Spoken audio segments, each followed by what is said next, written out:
What's going on, everybody? Today, for the Throwback Thursday, I decided to play Double Dragon 2 yet again, but this time it's on the Game Boy video game system, the little handheld. Now, this one is pretty weird because it doesn't follow the events of Double Dragon 2 for the Nintendo. It's completely different. There's not even anything to do with Marion.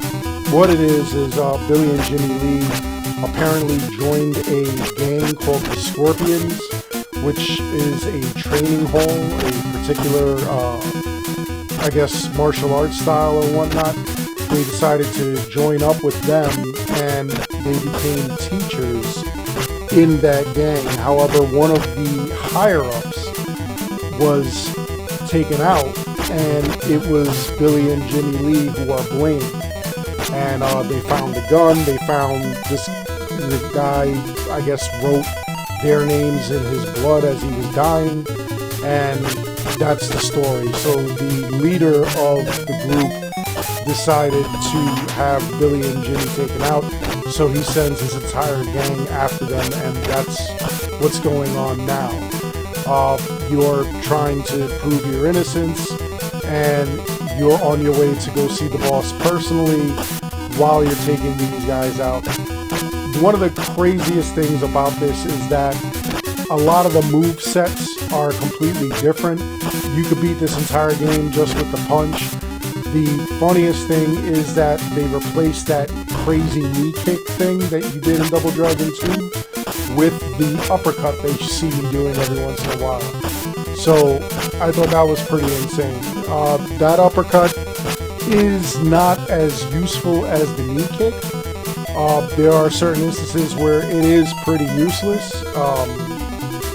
I've found that you kind of have to do it at a specific moment, like particularly when you are basically like you have them kind of bent over, like they're kind of stunned, and then you'll be able to pretty much take them out. So it's just a wild way of this game, working, basically, the way you would actually do the uppercut. It's kind of wild. There's also like this kick that I also find kind of useless because you throw the kicks, you throw one kick and then you throw another kick, you kind of jump up while you're kicking, and you can kind of launch your enemy up into the sky. But again, that is also something that, you gotta have the right timing for. So it does get like a little hard to like do these things every once in a while. As you saw, I hit the guy who was bent over, and then I did the uppercut. The other thing is that I find it easier to attack these guys like at an angle, like let them come at you at an angle, and you'll be able to take them out. This guy right here, this boxer, he's the end boss for this section, and he's just a pain because he can duck, as you saw, and also as you saw, he just yeeted me with his fist up into the sky. Yeah, you just saw me try to do the uppercut. That does not work on this guy. That's useless. So just keep trying to take them out. Another thing about this game, you have 2 lives. Does not matter how many lives or how many points you score. You only have the 2 extra lives, so 3 in total. And once that's over, it's over. You're done. You're completely done. There are no continues for this game. So that's something you got to keep in mind as you're going through all this, because trust me, it really does get hard. You may have to play the game several times before you get used to it and actually are able to master the combinations and the moves and whatnot. Basically, I found that the punch is just a lot easier to use. You just continue punching, and as you are punching, you're just basically, like I say, go at a diagonal, let them come at you that way, and then as they come diagonally, you'll be able to take them out. The other thing that I noticed with this game is that as you're doing that, you come across people who have weapons you cannot take the weapons from anyone. So just keep that in mind. Those guys with the bats, there are people that come out of the chains, and you can't take any of that once you defeat them. Makes for a pain, honestly. I thought that I would at least be able to get some of the weapons, use them against them, and that is absolutely not the case. Not the case at all. So we'll see what goes on. We'll see, you know, like how far you can get dealing with the weapons. The whip guys, you gotta be really careful for, because they all like to sneak up on you. Usually you get these guys in packs of 2. And again, if you have one in front of you, one behind you, it's going to cause a problem, because the person who's behind you clearly can sneak up on you and attack while you're attacking the one that's in front of you. I have not come across anything where it goes backwards, which is kind of weird. I do also believe that, like I said, it doesn't follow the story of Double Dragon 2 from the Nintendo version. It's all new for Game Boy. The original game obviously followed the original Nintendo game.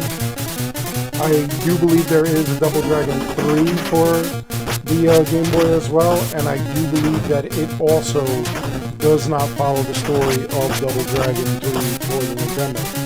But we'll see. Maybe I'll play that.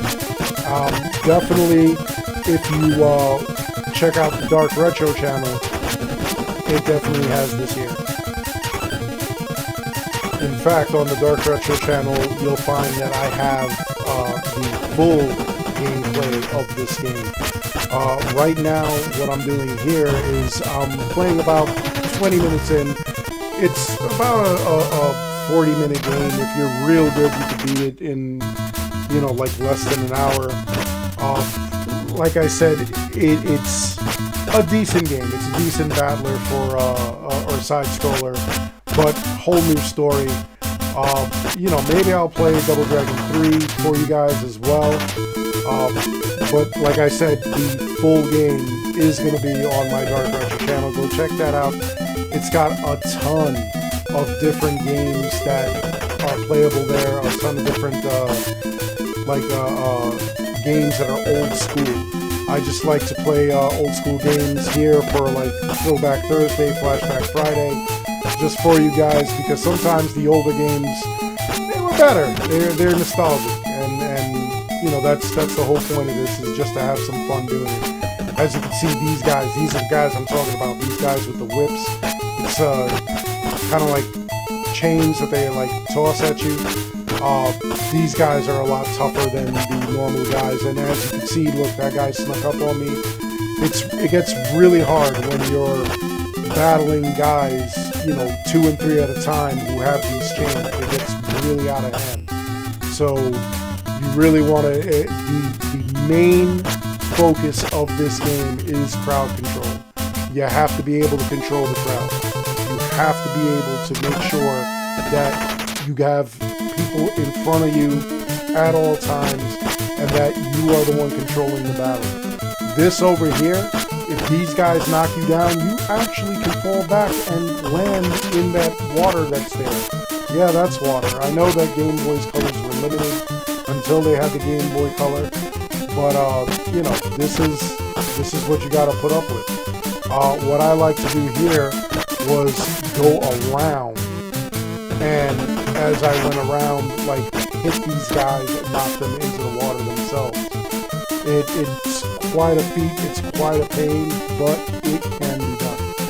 It definitely can be done.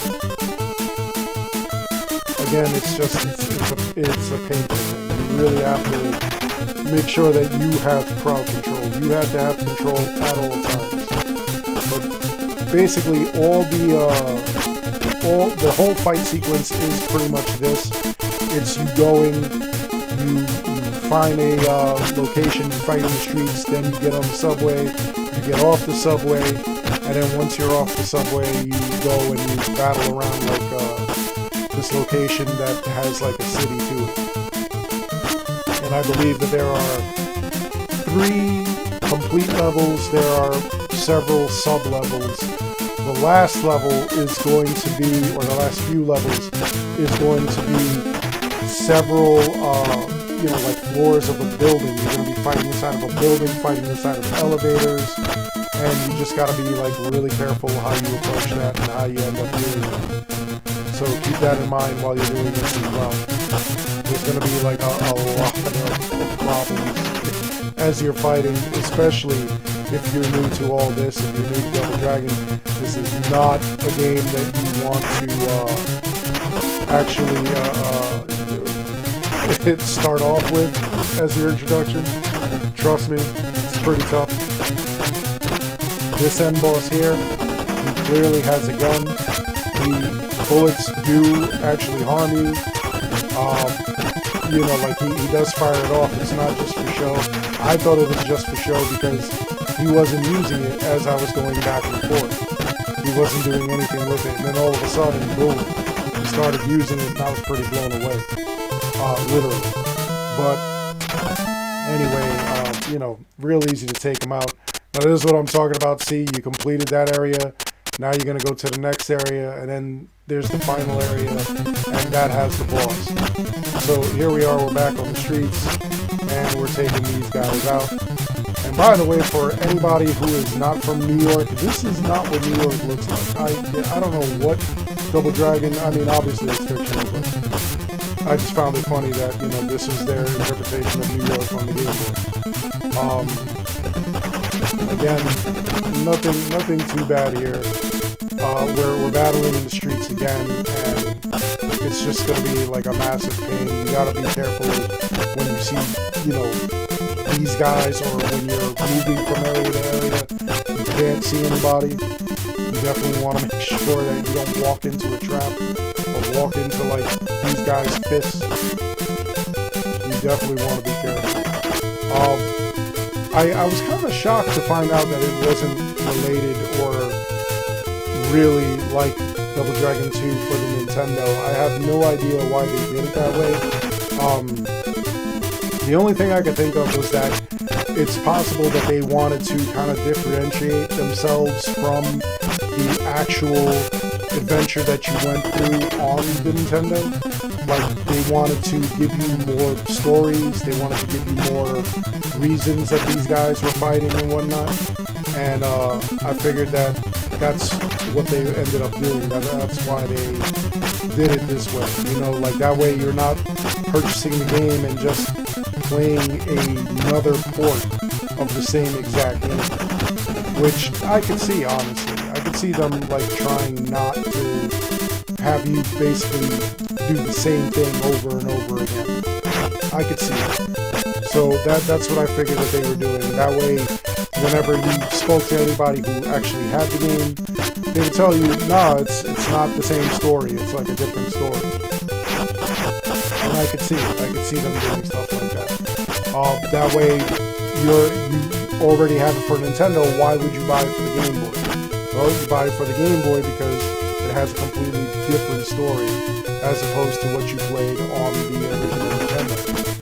I mean, graphics-wise, obviously it's going to be different, but when you think about, like the story, it's just kind of cool, like, to collect all the different stories rather than the same one over and over again. So, I mean, in a way, it's kind of cool. A lot of battling, a lot of crazy things going on in this game. I didn't see a lot of climbing though. Like, I know in Double Dragon there is a lot of, like you climb up ladders, you climb up like rock walls and stuff like that. Here I didn't see a lot of that. It's pretty linear.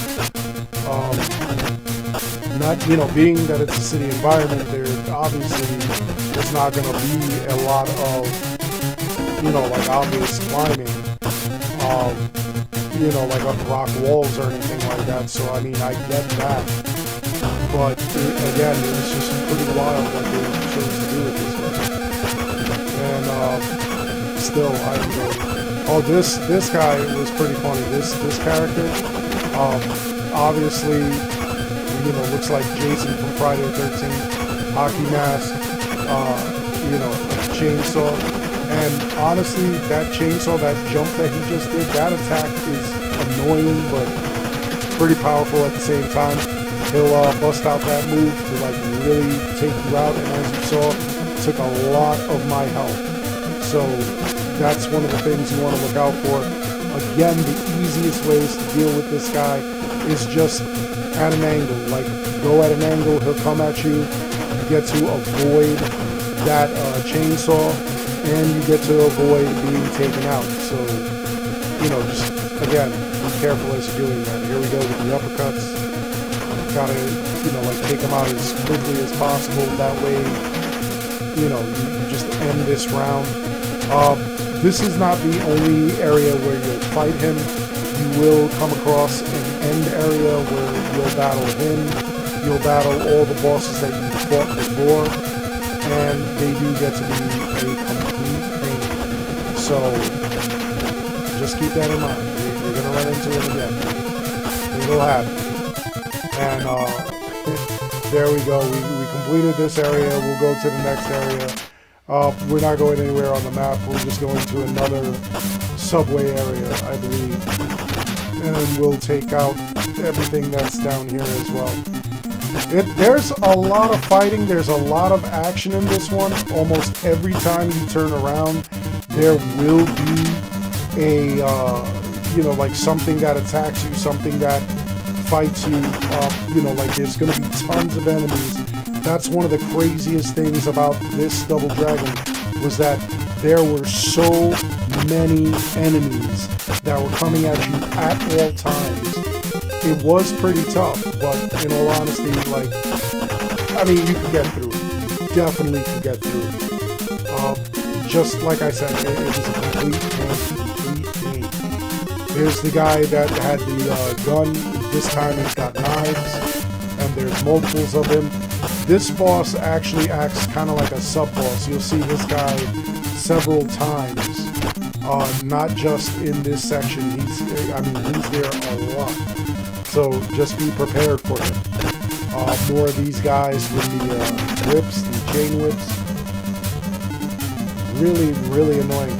And, you know, just to think that, like, you are battling these guys because they're part of this group.